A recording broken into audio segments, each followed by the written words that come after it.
اس لیے بھائی سب نیت کریں اس رمضان کو صحیح طرح سے گزارنا ہے انشاءاللہ۔ انشاءاللہ میں کرنٹ کوئی نہیں ہے۔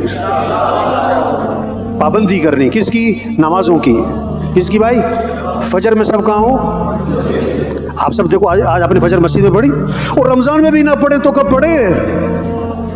جو رمضان میں بھی فجر میں مسجد میں نظر آئے تو کب آئے؟ اور آپ کو ندامت ہے کوئی؟ اگر آپ نے آج فجر نہیں پڑھی مسجد میں، آپ کو کوئی غم ہے؟ کوئی پریشانی ہے؟ حضور صلی اللہ علیہ وسلم فرما رہے ہیں فجر کی نماز مسجد میں پڑھنے پر کیا ملتا ہے؟ اگر لوگوں کو پتہ لگ جائے جو گھسٹ کر بھی پہنچ سکتا ہے وہ فجر مسجد میں پڑھے گا۔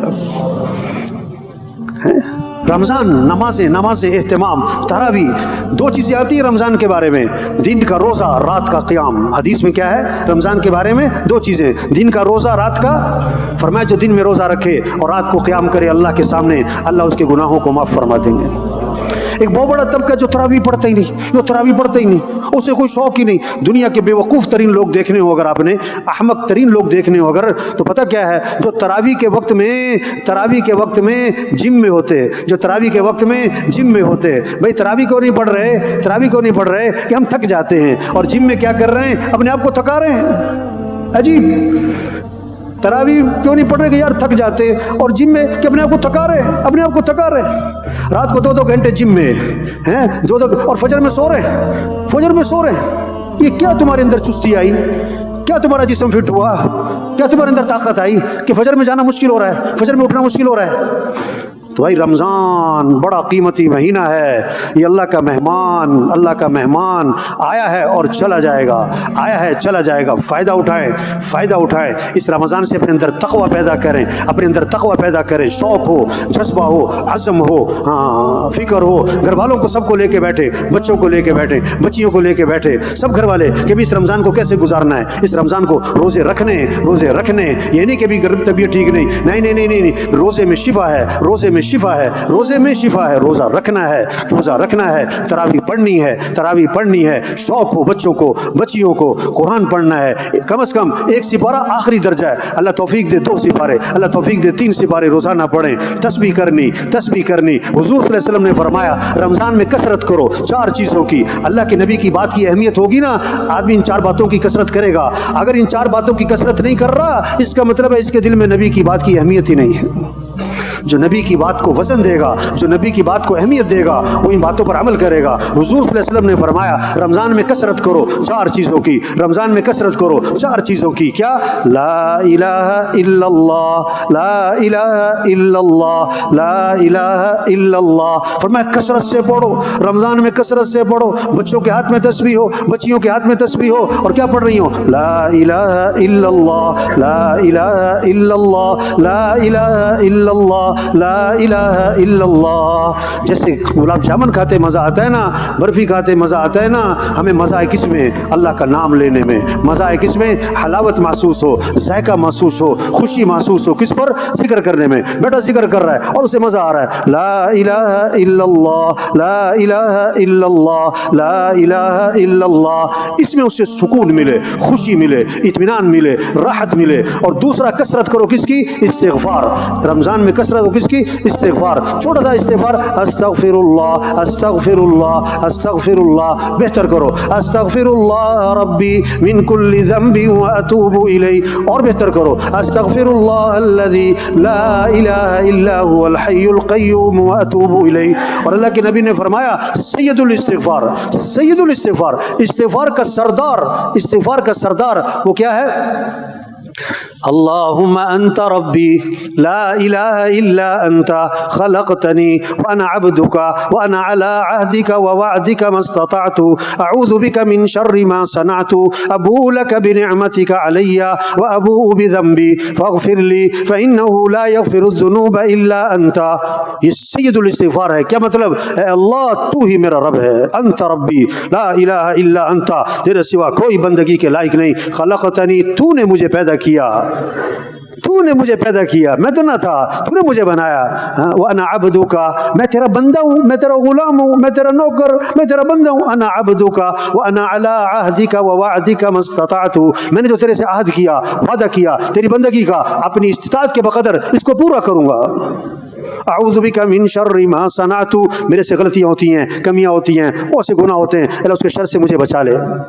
ابو لک بنعمتک علی، اور میں تیری ساری نعمتوں کا اقرار کرتا ہوں، تو نے آنکھیں دی، ہاتھ دیے، پاؤں دیے، عقل دی، بولنے کی سننے کی طاقت دی، کھانا کھلائے، پانی پلائے، گھر دیا، بیوی بچے، کتنی نعمتیں دی ہیں، میں تیری ساری نعمتوں کا اقرار کرتا ہوں۔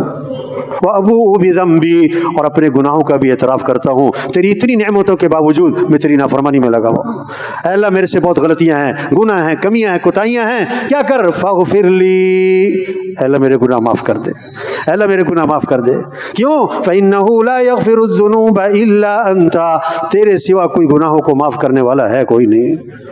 حدیث میں آتا ہے یہ سید الاستغفار ہے جس نے ایک مرتبہ پڑھا صبح کو یقین کے ساتھ، یقین کے ساتھ، یہ حدیث کے الفاظ ہیں، صرف پڑھنا نہیں ہے بلکہ کیا فرمایا، جو دل کے یقین سے پڑھ لے ان الفاظ کو صبح ایک مرتبہ، اگر شام تک موت آ گئی تو سیدھا جنت میں جائے گا، اور شام کو پڑھ لیا اور صبح تک موت آ گئی تو سیدھا جنت میں جائے گا۔ تو رمضان میں کثرت کریں کس کی؟ لا الہ الا اللہ، دوسرا استغفار کی، اور تیسرا اے اللہ میرا ٹھکانہ جنت بنا دے، اللہ سے جنت مانگیں، اور چوتھا کہ اللہ جہنم سے بچا لے، جہنم سے بچا لے، جہنم سے بچا لے۔ فمن زحزح عن النار وادخل الجنت فقد فاز، جو جہنم سے بچا لیا گیا اور جنت میں داخل کر دیا گیا، فرمایا یہ تو کامیاب ہو گیا، یہ کامیاب ہو گیا، یہ کامیابی ہے۔ اس لیے میرے بھائیو یہ رمضان آیا ہے، بڑا قیمتی مہینہ ہے، یہ اللہ کا مہمان ہے، اس کی قدر کریں، اس کی قدر کریں، اس کی قدر کریں۔ کیا؟ روزوں کا اہتمام کریں، تراویح کا اہتمام کریں، نمازوں کا اہتمام کریں، مسجد میں پانچوں نمازیں جماعت سے پڑھیں، تکبیر اولیٰ سے پڑھیں، روزانہ قرآن کی تلاوت، 2 سپارے 3 سپارے، چلو 1 سپارہ، گھر کا ہر فرد تسبیح کریں، کلمہ پڑھیں، درود شریف پڑھیں، استغفار کی تسبیح کریں، اور دعاؤں کا اہتمام، سحری میں 10-15 منٹ دعا مانگیں، افطار میں 10-15 منٹ دعا مانگیں، اپنی مسائل اللہ کے سامنے رکھیں، گھریلو مسئلے، کاروباری مسئلے، چھوٹے مسئلے، بڑے مسئلے، ملک کے مسئلے، سارے مسئلے اللہ کے سامنے رکھیں۔ یہ دعا کا وقت ہے، افطار کا وقت دعا کا ہے۔ آنکھوں کی حفاظت کریں، زبان کی حفاظت کریں، کان کی حفاظت کریں، لایانی سے بچیں، موبائل کا استعمال کم سے کم کریں، بقدر ضرورت کریں، اس رمضان کو صحیح گزار لیں تاکہ ہمارے اندر تقوی پیدا ہو جائے۔ تقوی پیدا ہو گیا تو دنیا بھی سنور جائے گی، آخرت بھی سنور جائے گی۔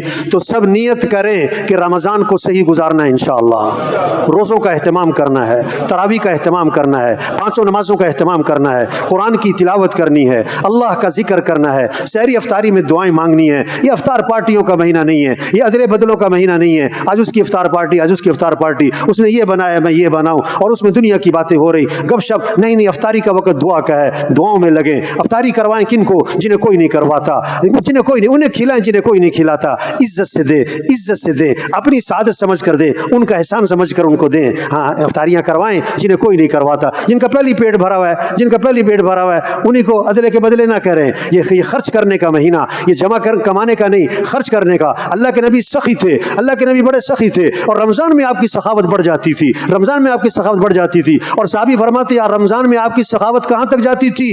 چلنے والی ہوا، چلنے والی ہوا، ہوا تو ہر گھر پہنچتی ہے، ہر شہر پہنچتی ہے، ہر فرد تک پہنچتی ہے۔ اللہ صحابی نے فرمایا اللہ کے نبی کی سخاوت رمضان میں چلنے والی ہوا سے بھی زیادہ ہو جاتی تھی۔ یہ سخاوت کا مہینہ ہے، ہمدردی کا مہینہ ہے، خیرخواہی کا مہینہ ہے، غمخواری کا مہینہ ہے، صبر کا مہینہ ہے، صبر کا مہینہ ہے۔ اس لیے میرے بھائیو اس رمضان کو صحیح گزاریں۔